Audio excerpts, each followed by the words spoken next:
Bonjour tout le monde, je suis ravi de vous retrouver pour un nouvel épisode du podcast T-Digital. Je vous rappelle rapidement le principe. On se rend chez un commerçant, un artisan ou un entrepreneur, on s'installe chez lui, on boit du thé et on échange sur la place prise par le digital dans son quotidien de chef d'entreprise. Aujourd'hui, on est à Dambach-la-Ville, on est au domaine de la famille Holler, en plein cœur du vignoble et je suis avec Ludovic Holler. Ça va Ludo? Hello, ça va et toi? Écoute, ça va nickel. Dans un premier temps, je voulais que tu te présentes. Yes, alors moi c'est Ludovic Holler, comme tu le sais déjà. Ouais. Je suis la 8e génération de la famille Holler. Donc moi, mon job au quotidien, c'est surtout de développer la partie commerciale et marketing et de gérer le quotidien et vraiment développer notre entreprise. Ok. J'ai repris le domaine avec mon frère en 2015. Mon frère Guillaume, lui, s'occupe plutôt de la partie technique et viticole, à proprement parler. Donc on travaille sur 40 hectares qui sont globalement situés autour de notre village, donc dans Dambach-la-Ville. On produit à peu près 500 000 bouteilles par an. Le Riesling, c'est vraiment notre produit phare. C'est pour ce cépage qu'on se bat au quotidien et qu'on continue à conquérir des nouveaux marchés. Et voilà, petite PME familiale, on travaille à 14 personnes depuis 1776. Et voilà. Et parmi du coup ton activité sur la partie commerciale et communication, c'est quoi tes missions au quotidien? Alors pour la partie commerciale, c'est d'entretenir les liens qu'on a avec nos clients historiques, mais aussi et surtout de créer du lien avec des nouveaux clients, évidemment. Donc on travaille avec tout type d'entreprises et on a tout type de clients, autant le Leclerc du coin que le traiteur du coin, que quelques restaurants autour de chez nous, que des particuliers quand on organise des événements, que des clients à l'étranger, que ce soit au Japon ou aux États-Unis. Donc c'est vraiment très très éclectique. Et donc il y a une bonne équipe qui m'entoure aussi et qui permet d'être assez réactif et performant sur ces différents circuits de distribution. Super. Et donc tu me parlais de tes clients, tu as à la fois des clients particuliers, Oui. des professionnels. Les particuliers, c'est qui consomme au quotidien des vins du domaine de la famille Holler? Alors à échelle locale, je pense qu'on a notre petite notoriété localement qui fait qu'on a quand même pas mal de gens du secteur qui viennent nous acheter du vin. Et après les particuliers, nous on développe de plus en plus d'événements au domaine, ce qui fait que le client peut avoir 20 ans et avoir envie d'un cocktail avec un petit peu de vin, ou peut avoir 70 ans et c'est une copine de ma grand-mère qui va acheter du rosé parce qu'elle a envie de boire du rosé avec son barbecue l'été, quoi. Ok, donc c'est hyper Très, large, très quoi. vaste. Ouais. Et tu me parlais d'événements justement. Pourquoi avoir choisi de prendre cette tournure événementielle? Est-ce que c'est quelque chose que toi, tu as impulsé ou c'est quelque chose qui a toujours été dans l'ADN de l'entreprise? C'était dans notre ADN personnel familial, même si ce n'était pas dans l'ADN de l'entreprise. Et vu qu'on a très investi personnellement dans l'entreprise, forcément notre ADN personnel se lie assez facilement à l'ADN de l'entreprise. Nous, on a été éduqués autour de moments festifs et c'est comme ça qu'on consomme le vin souvent. Donc que ce soit mon frère ou moi ou nos parents, on aime passer des bons moments avec des amis et de la famille au sens large.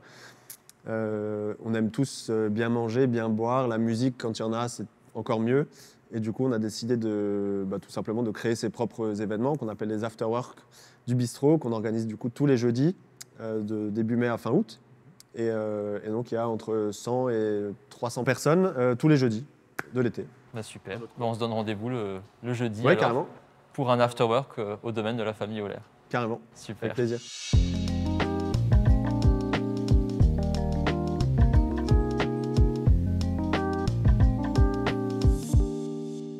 Alors Ludovic, je voulais faire un point avec toi par rapport à tes réseaux sociaux et notamment par rapport au digital dans la stratégie de communication du domaine de la famille Holler. Donc selon toi, dans le cadre de ton activité, un domaine viticole, est-ce que le digital pour toi c'est quelque chose qui est nécessaire, c'est plutôt optionnel ou est-ce que c'est obligatoire? Je pense pas que ce soit obligatoire parce que chacun fait ce qu'il veut. En revanche, en fonction ça dépend un peu du positionnement des entreprises et des choix stratégiques de comment chacun veut se développer. Pour nous, c'est nécessaire parce qu'on a une clientèle qu'on essaye de rajeunir aussi, parce qu'on fait beaucoup d'événements, parce qu'on essaye de rendre le vin assez populaire et qu'on on n'aime pas trop la partie élitiste que certains peuvent imaginer du vin. Enfin, c'est pas qu'on n'aime pas, mais ça nous correspond moins. Quand tu dis rendre le vin populaire, Ouais, qu'est-ce que tu accessible, entends en fait, tout par ça? simplement. Accessible en termes de coûts, en termes d'événements pour Ouais. fédérer autour du vin, c'est ça? En termes de coûts, donc en termes de tarifs et de prix d'entrée, effectivement, mais aussi en termes de discours. Moi, si je te parle de vin et que je te dis que ça sent l'herbe fraîchement coupée et les petites fraises écrasées, bon, c'est bien sympa, mais c'est pas très parlant, quoi. Ouais, ok.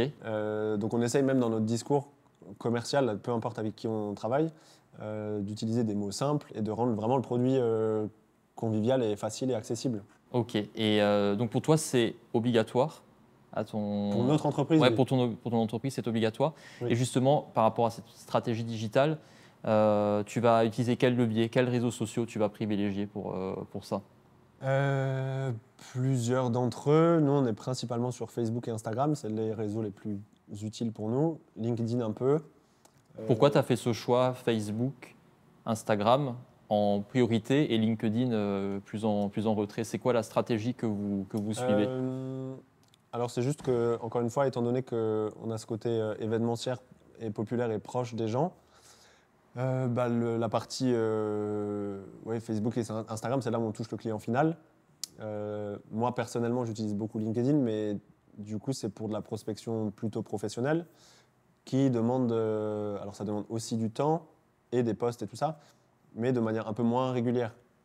Et du coup, c'est plus mon avis personnel que je vais donner, alors que sur Facebook et Instagram, c'est plus une image d'entreprise qu'on va essayer de véhiculer avec des messages à faire passer et oui, un univers global, quoi. On essaie de transmettre. Très bien. Et justement, pour faire passer des messages, tu utilises quel type de contenu pour transmettre ces messages-là Alors sur Facebook et sur Instagram? Ouais, pendant longtemps, on essaie d'être assez actif avec des photos. Là, on se rend compte que les photos, c'était bien et que maintenant, c'est surtout la vidéo qui compte. Donc, ça prend encore plus de temps et d'énergie et d'organisation pour le mettre en œuvre. Mais on essaie de jongler entre photos et vidéo, quoi. Et qu'est-ce que tu diffuses majoritairement comme vidéo? Pour les vidéos, on essaie d'alterner entre des parties professionnelles où on montre vraiment le travail, dans les vignes en l'occurrence, ou une mise en bouteille, ou voilà, le concret du terrain et du quotidien. Mais mine de rien, c'est pas évident d'être toujours à l'affût et en se disant ah oui, c'est vrai. Souvent, c'est quand c'est trop tard qu'on se dit ah, J'aurais dû faire une vidéo. On aurait dû faire une vidéo, ouais. Punaise, la bouteille, elle est emballée ou le colis il est expédié. J'ai Ça, loupé un ça, contenu. malheureusement, ça arrive un peu trop souvent encore. Mais bon, on progresse et on avance. Et donc, oui, donc les vidéos, c'est vraiment, ouais, on essaie de montrer un peu le quotidien, quoi. Et les photos, c'est soit des moments clés de la semaine ou d'une personne en question qui va faire une tâche précise. On essaie de mettre en scène, entre guillemets, nos collaborateurs aussi, parce que finalement, nous tout seuls, on ne fait pas grand-chose, quoi. Donc il faut montrer qu'on est une équipe large, jeune, dynamique et qu'on fait plein de choses. Et c'est bien de voir aussi que derrière une bouteille, il se passe plein de choses et il n'y a pas juste les vendanges, quoi. Et ça, souvent, les gens, ils oublient un peu qu'il y a vraiment beaucoup de travail avant ça. Et c'est des boulots qui ne sont pas forcément faciles non plus. Donc c'est bien de le souligner quand même, que les gens se rendent compte qu'il y a beaucoup de travail derrière une bouteille de vin, quoi. Ouais. Tu me parlais avant de ton équipe. Oui. Globalement, pour faire des catégories, c'est quoi l'effectif aujourd'hui au domaine de la famille Oller? Comment ça se concentre? Donc on a 14 personnes en tout. Sur ces 14 personnes, il y a 4-5 personnes qui sont vraiment dédiées à la vigne au quotidien. Et ça, c'est hors saisonnier parce qu'en temps fort, exemple vendange, forcément, on est une bonne vingtaine de plus. Là, j'ai vu que tu étais en train de recruter justement. Oui, en ce aussi, moment, là, parce que là, du coup, ouais. là, la vigne pousse vite avec la météo qu'on a. Donc il nous faut aussi du monde pour tous les travaux, ce qu'on appelle travaux en verre. Donc c'est pour préparer la vigne tout simplement à ce qu'elle évolue bien pour la vendange à venir. Donc ça, c'est vraiment le départ de notre produit finalement, donc qui est vraiment très important. Après, on a une personne en cave qui gère le quotidien aussi. 2-3 personnes pour les commandes, préparation de commandes, l'étiquetage et oui, la préparation des différents colis pour les différents clients, petits, moyens, grands. Et après, commercialement, on est 3 personnes, plus 2 personnes pour la partie administrative et comptable, qui prennent évidemment de plus en plus de place et de plus en plus de temps. Et on a une personne aussi qui est dédiée, dédiée en alternance, on va dire, à la communication, justement. Communication, réseaux sociaux et Oui, c'est aussi donc médias et hors médias, Ouais. flyers, etc., quoi. Oui, c'est ça, exactement. Si on revient sur les réseaux sociaux, aujourd'hui, quelle est l'histoire du domaine de la famille Holler sur les réseaux sociaux? Qu'est-ce que vous racontez au quotidien à travers vos posts? Donc, je pense qu'on essaie d'alterner entre des choses qui sont très concrètes et en même temps de véhiculer un peu et l'histoire de la famille et l'histoire du vin, parce qu'on essaie d'apprendre des choses aux gens aussi, c'est quand même important. La pédagogie et l'éducation autour du vin, c'est quand même un vrai sujet, parce que finalement, c'est un sujet qui paraît et proche et loin, parce que il y a plein de gens qui en consomment souvent, et pour autant, c'est un sujet qu'on ne maîtrise pas forcément, ou souvent on a l'impression de le maîtriser sans vraiment le maîtriser. Ouais, savoir ce qu'on met dans une bouteille, comment Ouais. tout le process avant, les choix, les assemblages, etc. C'est clair que Ouais, finalement, c'est assez flou. Oui, c'est les gens. flou. Donc, on apprend vite beaucoup de choses si on s'y intéresse.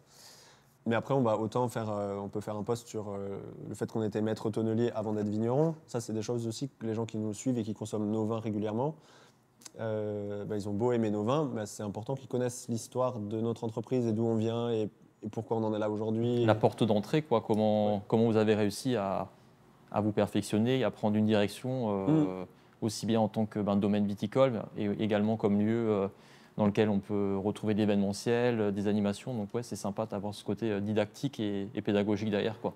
Ouais, je pense que c'est important.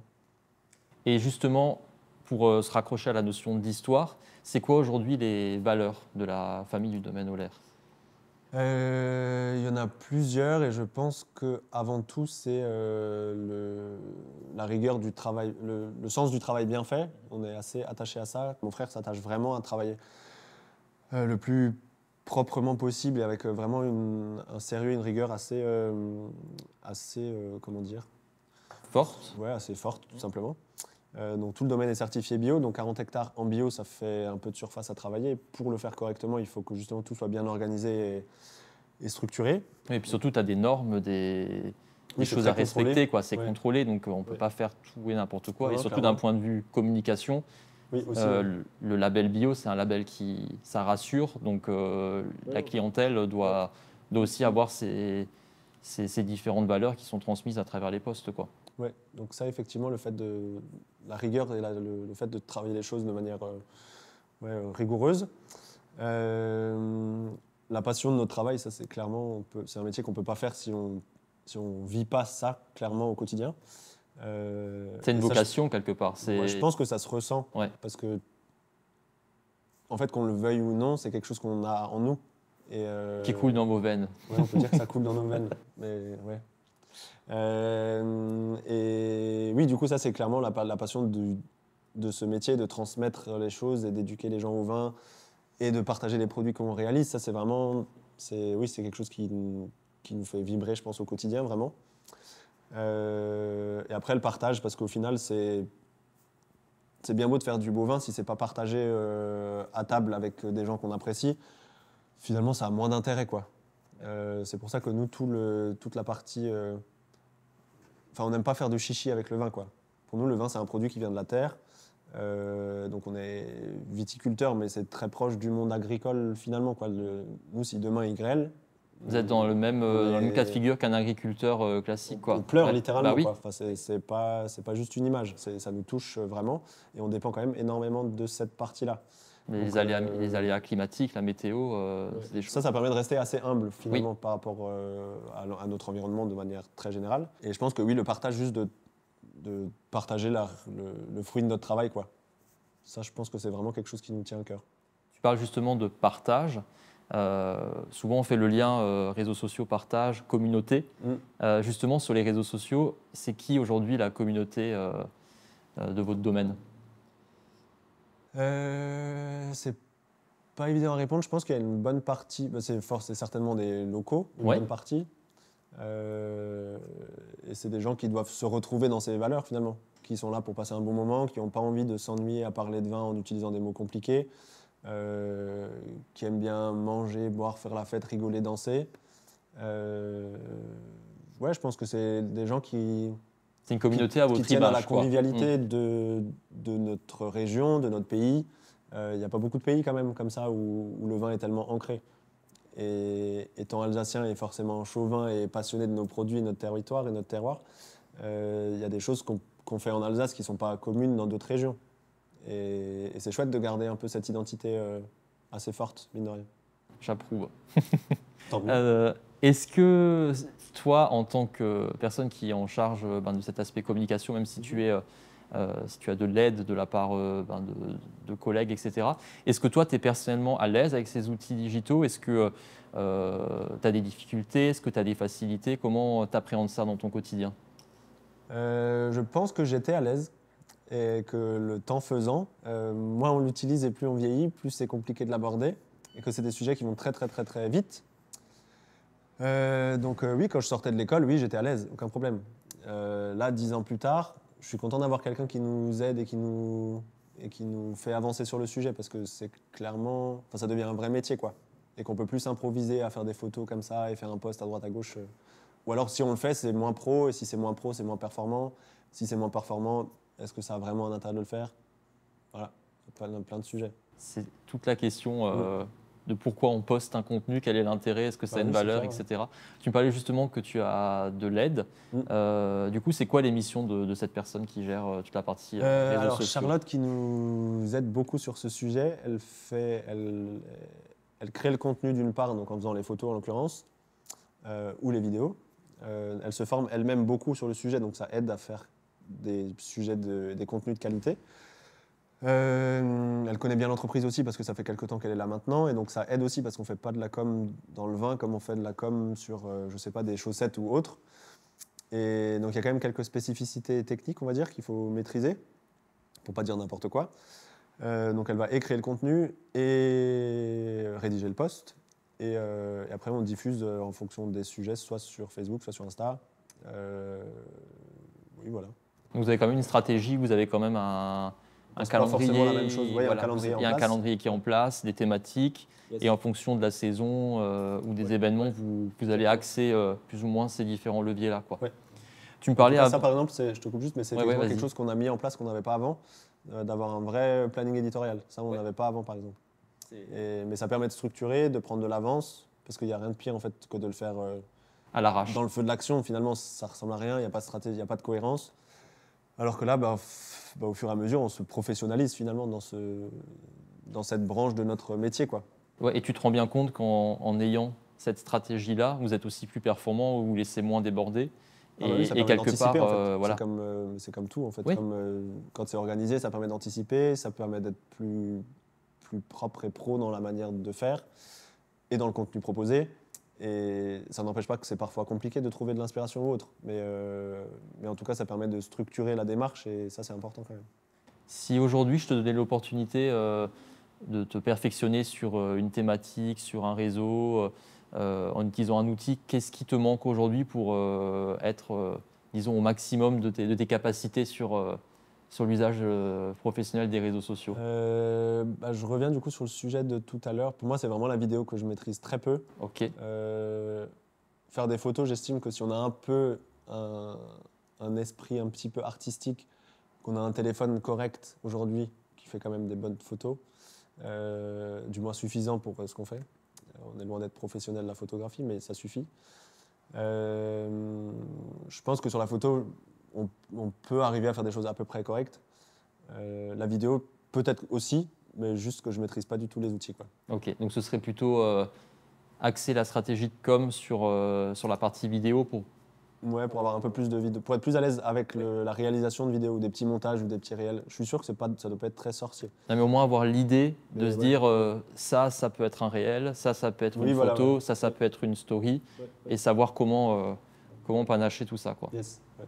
Eh ben super. Bah écoute, je te remercie avec grand plaisir pour ce moment. On va passer à la partie un peu plus sympa, un peu plus ludique. Tu as hâte de voir ça. Donc, je réexplique rapidement le principe pour les personnes qui découvrent ce challenge-là. Donc, c'est un jeu de cartes. Il y a 80 cartes donc, qui correspondent à 80 défis digitaux. Donc, il y a de la story, il y a du réel, il y a des carousels, il y a plein de contenus. Et l'idée, c'est de faire tirer au sort à la personne qui est interviewée dans le cadre du podcast une carte. Et il y a un contenu à réaliser. Donc c'est ce qu'on va faire aujourd'hui avec Ludovic. Je t'invite, tu prends une carte au hasard et On ne sait jamais s'il y a un piège. non, il n'y a pas de piège. Normalement, c'est très bien mélangé. Ok. Je le retourne, j'imagine. Ouais, tu retournes, tu lis la carte, il faudra juste que tu la montres. Ok. Un réel pour présenter mon équipe.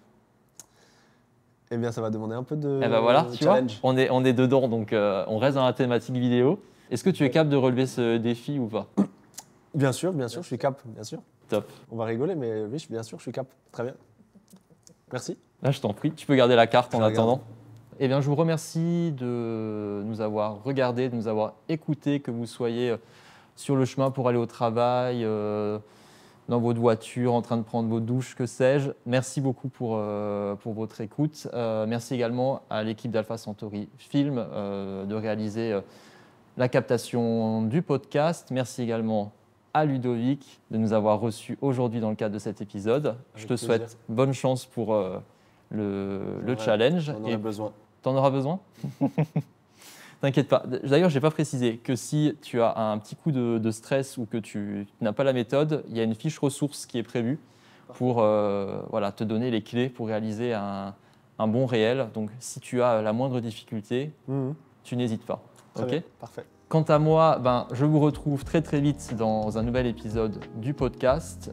On est en train de préparer des futurs épisodes. Il y aura de très beaux invités, donc restez connectés. Et puis, je vous souhaite une bonne écoute et à très vite. Ciao! À bientôt. Ciao.